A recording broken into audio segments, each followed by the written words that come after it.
ఏమి ఇచ్చినది కాదు కదా సార్, చదువుకొని ఉద్యోగాలు తెచ్చుకోండి కదా సార్. మీరు వాళ్ళ మీద డిపెండ్ అయింది ఏంటి సార్? వాళ్ళు నీళ్ళు ఇవ్వదని చెప్పింటారా ఎమ్మెల్యేలు ఏమన్నా? 2 నెలల నుంచి నీళ్ళు లేక ఇబ్బంది పడతా ఉన్నాం.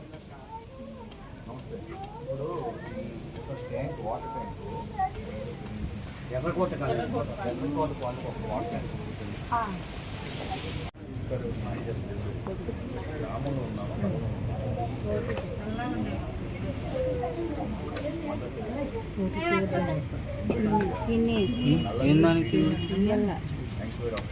మాట్లాడాలి.